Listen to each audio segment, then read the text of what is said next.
Hello, I'm David Koch and I am a small business owner and I love small business. We are the backbone of the Australian economy, generating 7 in every 10 private sector jobs and more than half of private sector value. And a vital aspect of our ongoing success is the ability to innovate. Now, Microsoft has a proud track record helping SMEs innovate and are now taking this to the next level by providing a way for businesses to review their efforts through the Joined Up Innovation Program. So today, we're going to dig into that program and the research around it and discuss the broader topic of innovation in Australian small business. Joining me to lend their expert insights are Philip Goldie, Director of Partner Marketing at Microsoft and spokesperson on Joined Up Innovation, John Vamos, Managing Director of Business Coaching Systems, and our old mate, Ozzy Pisanu, Managing Director of Sydney-based SME Guardian Strata. Hiya, gents. It's going to be a fascinating session. Phil, first up to you. What is Joined Up Innovation and what's Microsoft's involvement? Great question. So, as you said in the opening, we've got a proud history as a company of innovation ourselves. You know, we've built a lot of great products that are used by SMEs across the world and certainly here in Australia. We're always keen to try and understand that next link about how does our technology help an organisation be productive and collaborative and be innovative. And so Joined Up Innovation is really our effort in trying to understand that correlation. It's also our focus on trying to understand what's next in Australia. So we're coming off the back of a mining boom. A lot of questions at the moment about what's going to fuel economic growth in the future. We believe passionately that innovation is going to be the key to driving that economic growth. So we were keen to look at what's next locally here in the country. We've got a great track record in Australia of innovation, lots of great innovative companies, products that have come out of Australia that are world firsts and very unique. But I guess our belief is if you look at one of the missing components is the connectedness, you know, those pockets of innovation that happen, how do we best enable them to become joined up, hence the name, and connect that innovation ecosystem here locally. So we did a couple of things. Firstly, we late last year hosted a roundtable. We brought together thought leaders, academics, business leaders, etc., sat down and had a discussion about what does this mean, what's it going to take for the country to become more innovative and for us to drive this concept of joined up innovation. Saw there a lot of interesting insights about the fact that a lot of this is cultural. It's about how you work. Technology plays a role, but it's really about the people and how you empower the people and the culture of an organisation to be innovative. The second thing we've done most recently is a wide-ranging survey of small, medium businesses here in Australia, which is really the lifeblood of our business and the economy, to take a good look at what distinguishes those companies that are innovative in that space from maybe those that are falling a little bit further behind. Wow. And we've just published that research locally in a report we call Cultivating Success, and it really looks at what are those traits, what are those things that those successful small businesses are doing when they're capturing innovation. Well, that's great research. So, what were some of the findings that came through, some of the common traits that we should all be adopting? So I guess the top line first insight was that based on the survey that we did, and if you extrapolate that out across SMEs across the country, 7 out of 10 small businesses in Australia are failing to capture the full potential of their business because of a lack of innovation. So there are great pockets of innovation, but there are lots and lots of businesses that can always do a much better job in terms of being a more innovative organisation. When you kind of go below that, we saw there were 3 distinct groups of organisations in the country in terms of innovation. There were the leaders, that's about a third of all organisations in the country, who really have a mindset and a culture around innovation. The second group, which is by far the biggest, about 43% of organisations, were what we call the cruisers. So organisations that have an intent to innovate, but really fail to sort of programmatically drive that at an organisational level. So in their business, what am I doing practically day to day to actually do that? And of course, in a small business, that's really important. What are the things I'm actually doing deliberately as a small business owner to drive innovation innovation in my company, in my business. And the final group, the laggards, about 25% of organisations sit there. So those are the companies with really no innovation thinking and agenda.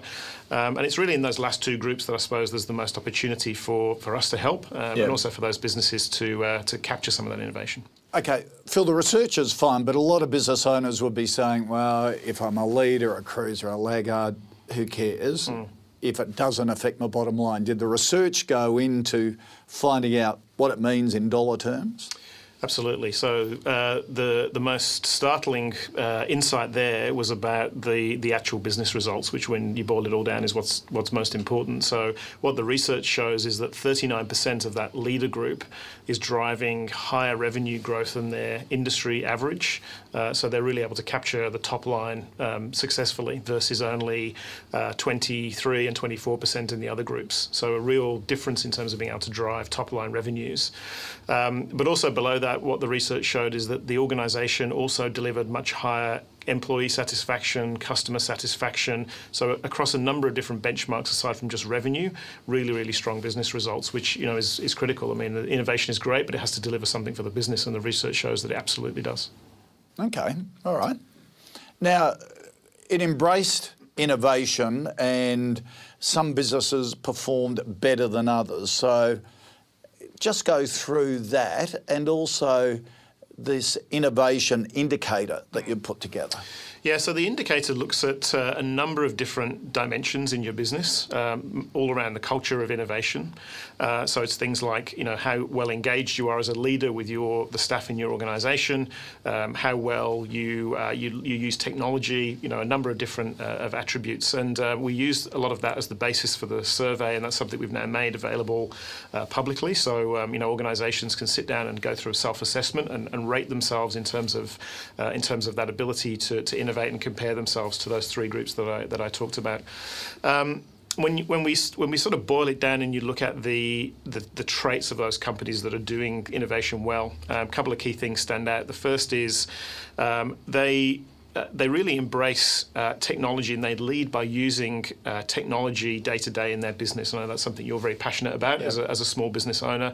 You have to understand how technology can really empower your business and set the example for those around you, because the use of technology to collaborate is so critically important, not just within your business but between your businesses and the partnerships that you have. So leading by example, one of the classic traits of the leaders in that space. So one of the other key areas is around employee engagement. So how well are you as a business leader in your business engaging with employees? How well are employees engaging with each other and really collaborating? So again, technology can play a role there, but that's really a cultural trait. So those were some of the examples that we saw from the survey results that I think a lot of small businesses can take some lead from. Okay. Now, Ozzy, you're under the focus with the modern biz makeover that we're doing with Guardian at the moment. Did you do the questionnaire? Yes, we did. And how did you go? You did the indicator? Yes, we did. It was quite a valuable self-assessment tool. We did very well in terms of the overall score of about 4.6 out of 5. On the positive side, I think that just reflects our appetite for innovation. Right. In terms of the area of... Hang on. You're doing a makeover for new technology. How can you get 4.6 out of 5? Well, that's where I'm going to lead to. There's always room for improvement. Yeah. So the area of improvement for us as a small business is in the area of being able to implement those initiatives. Ah, right. And that's the key. It's a journey. To pursue innovation, it's a journey. It's really a continuous improvement process. Yeah. And historically, we've tended to focus on software innovation at the expense of infrastructure. Right. So more recently, it's come to a head, whereas the staff have become frustrated with the technology we do have, and the makeover has come at an absolutely opportune time. Yeah.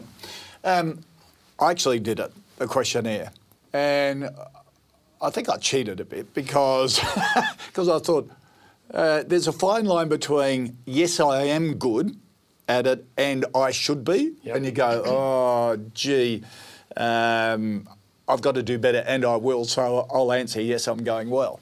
But it's just doing the questionnaire, and I'm not sure if you found this, Ozzy, made you think about it. Forget the answers and how you come up with the final score. It makes you think of all the elements you should be going through and the thought process. Was that one of the driving motivations behind it as well, to actually make us think about it? Absolutely. I mean, it's, you know, these things are not an exact science. They're self-assessment. You know, you're making a call about how you lead your business and the sort of things that you're doing. I'm sure John can talk to this. The question is, how do you make those things a really deliberate habit day to day, and things that you wake up every day really consciously driving in the business? So, yeah, I think the survey is great to assess yourself. It's also a good set of questions to really test yourself at a personal level and think about whether you're actually doing those things and living by those examples every day. Yeah, and not just hardware and software. It's the culture. It's the process you're putting in place for staff. John, you're helping Aussie at Guardian. Where do you see amongst your clients, you've been doing this for a long time, in terms of small business adopting a mindset of innovation? I think that the mindset begins with overcoming the most significant challenge, which is time. So locked in the commitment to deliver to your client, you're overwhelmed by all of the obligations and responsibilities that brings. To be an innovator requires you to stop for a moment and think, or it requires you to respond to your intuition, which you gain through the process of delivering for your client or working with your team. And that's the discipline, is to recognise those moments and take the time to stop and think. I actually did the innovation survey myself, for a couple of reasons. One was I did want to get a measure on my own sense of innovation, and it certainly reassured me because I run a small business, and I think that in that context it made sense, the outcome made sense. But in understanding Aussie's, your challenge to Aussie, there are two halves to this. One is to take advantage of what you have, that's innovation. So innovation doesn't always mean bring something else. It means look at what you've got and extract full value from it. And to that extent, that is why I see Aussie's mark was high, because you're a business that has taken full advantage of that technology that you had. And now you've had that moment to stop and think and say, well, no, we need now a step change in our technology base. So it bodes well for the business moving forward. With your clients, though, and this innovation, it does boil down to the business owner, doesn't it? You as a business owner can't say, I'm too busy making widgets to think about how to innovate and how technology can help. You've almost got to, adopt it yourself in your own everyday life, don't you? Get a tablet, be on Facebook, be on Twitter, understand new apps, just take an interest. Is that the starting point? Most definitely it is the starting point. Listen to yourself and recognise when you are defaulting to this notion that don't tell me about things you want in the business, use what I've given you to its full advantage. You need to listen. And whilst you, as a leader, you need to be innovative, part of that is listening to your team, because technology was once, we had a practical relationship with it, now we have a personal relationship with it. And that means everyone in the team has a point of view and it's valid.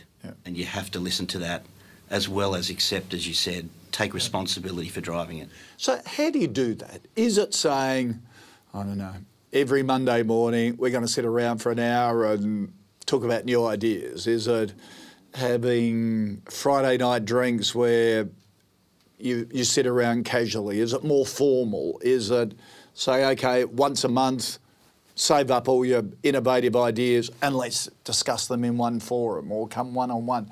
How do you practically do it as a business owner? Look, it has to be formal.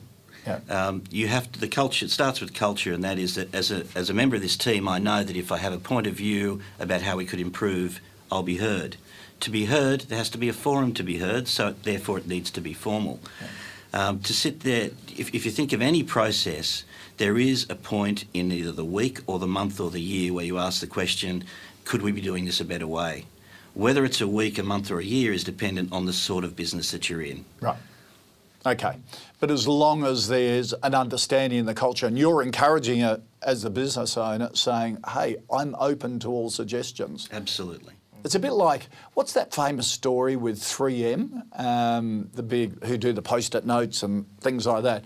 I think they allowed their staff to spend half a day every fortnight on their own projects. And the deal was that if you came up with something innovative, you got rewarded, or 3M took an interest in it and helped you develop it.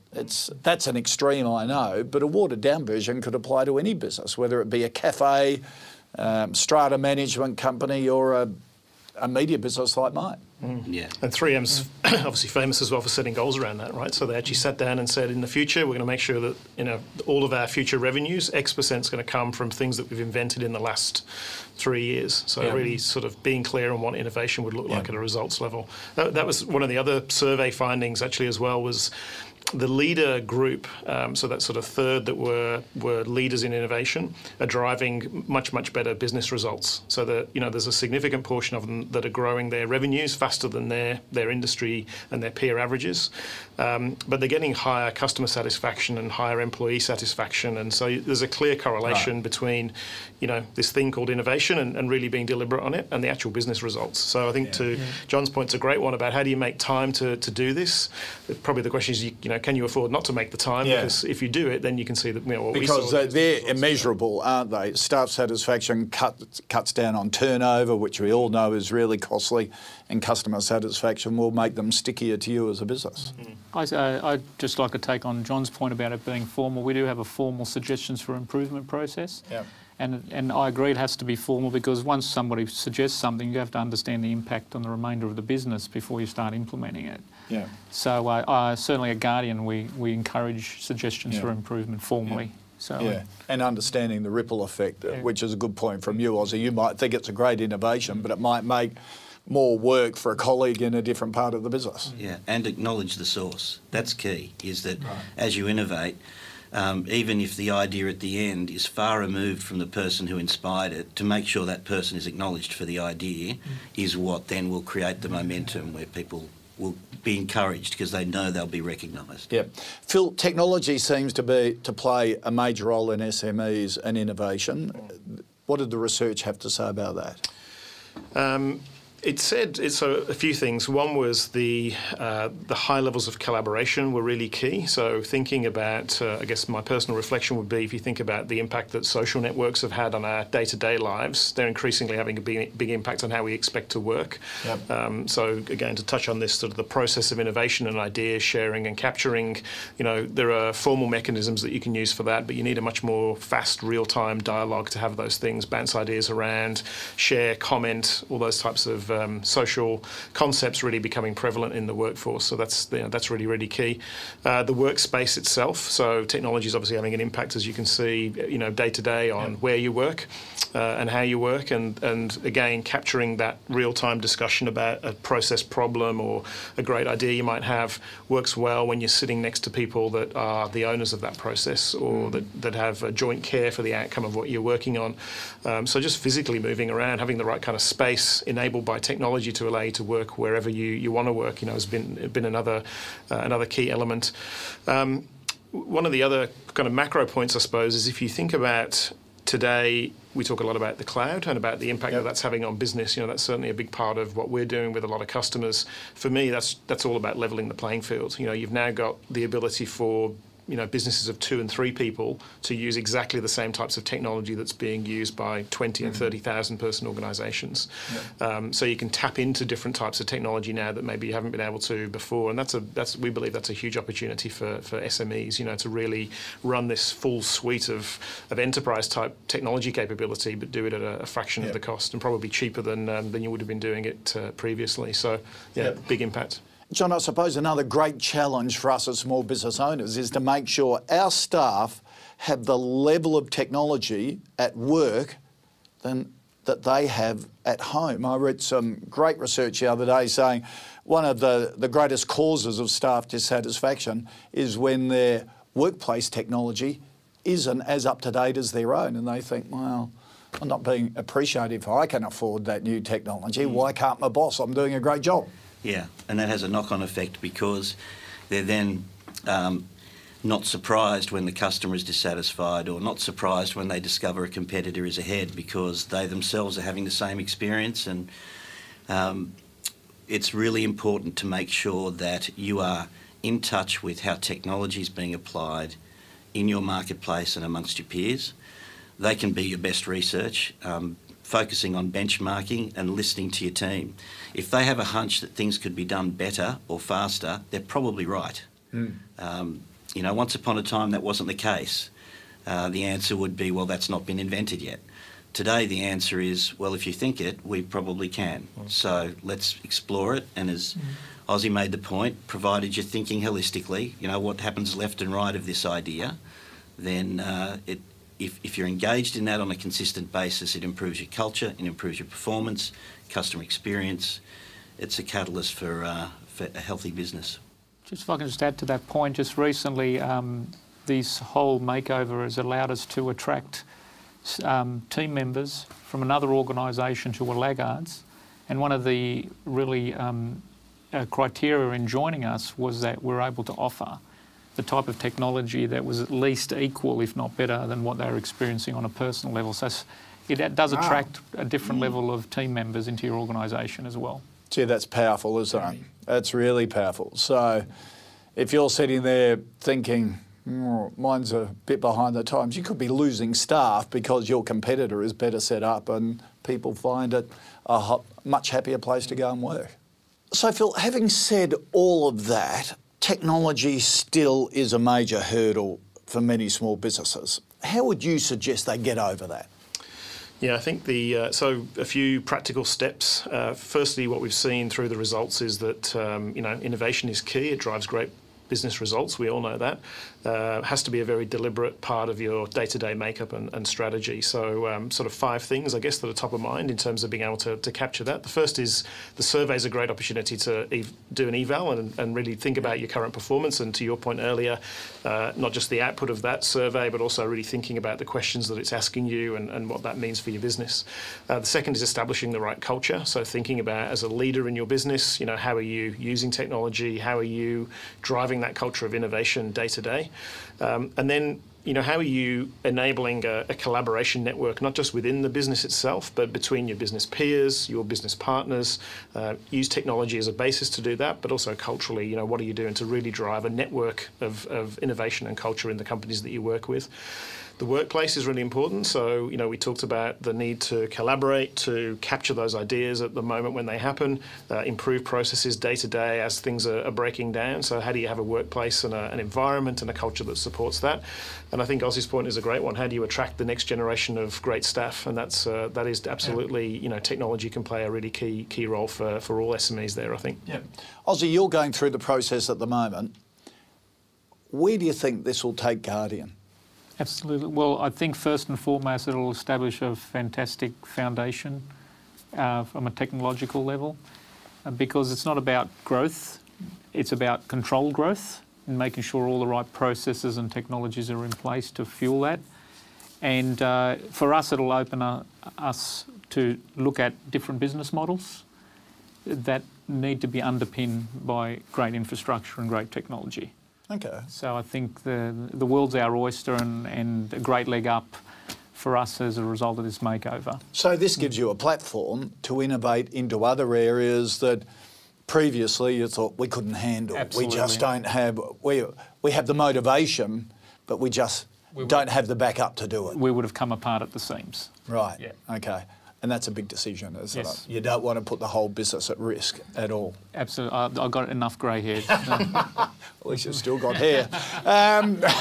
John, obviously we've had a much more stressful time than Ozzy because neither of us have hair. Look, Ozzy's made the commitment and the Modern Biz program has really set him on the path to transforming his business. How do you see Guardian going? And your advice to Ozzy to make sure he doesn't fall into those past traps again in the future? So I see the business moving from an environment where you are trying to get the technology to do what you need it to do to an environment where you're embracing a platform, and if you think it can probably do it and you just have to activate it. So for that to be done fairly and properly, we need to get the team together, and that's really the first step, is stop, get the team around the table, think about, process map all the things we do, and ask the question, what now is possible thanks to this change in our technology platform? And once we know all the things that are possible, let's be careful and pragmatic about the order in which we activate those things so that our bottom line is protected.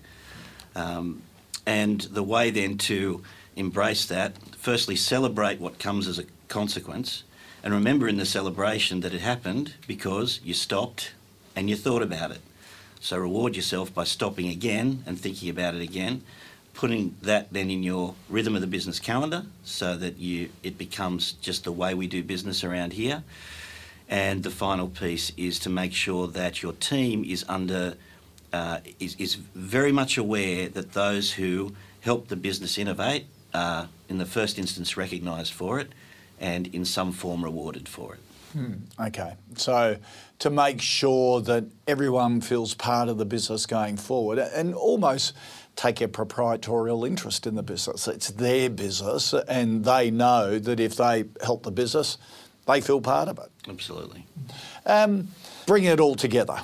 What's your message to SMEs? As we talked a lot about a whole lot of different things today. What's your message to SMEs to start on that path of innovation? So I think firstly, innovation is vital. We can see that. You can see it's vital in terms of driving real business results and customer satisfaction. So, you know, if you use this as a catalyst to start that journey, I think that's going to be a great message. Use the survey, because I think the survey is a good way of testing yourself, both in terms of its absolute output, but I think also just in terms of the thought starters, the questions. Use those things in your organisation to go and really challenge yourself. And then I think it comes down to some of the things we talked about. You know, how do you build a great collaborative network internally and with your business peers? You know, what are you using in terms of technology to be able to do that? How do you have a workplace that supports the ability to collaborate and innovate real time? And then I think, again, to Ozzy's point, you know, how do you use that as a platform to bring in the next generation of great employees? How do you have the best people in the market working in your organisation? Because it's the kind of place that innovates and it's got great technology to support that. So, you know, start today, I guess, is the message, because the results are clearly there. And also, for a business owner, you create that environment. It's exciting to come to work, isn't it? You know, people are enthusiastic. It can actually transform you as a business owner, and you feed off your staff and the dynamics of your staff if you've led it that way. Yeah, absolutely. That's something we see at Microsoft. I mean, you know, we employ a lot of interns and graduates, and they're challenging us. You know, they're great users of technology. They've got a voracious appetite for all of the things that we make as a company. So, yeah, it's great. It's a good environment to work in when everyone's lit up by technology and really passionate about what they're using day to day. It's a great environment to work in. Absolutely. All right. Thanks for that, Phil. That was absolutely fabulous. I think you'll agree, some really interesting insights on SME innovation today. Thanks to our panel, Phil, John and Ozzy. Terrific to have your company today. And for those watching, don't forget to take the Microsoft Innovation Indicator to check up on innovation at your business. Be honest, that's my warning to you. You can do that at joinedupinnovation.com.au. Thanks for joining us, and I'll catch you in the next episode in Aussie's Modern Biz Makeover at microsoft.com.au/smallbusiness.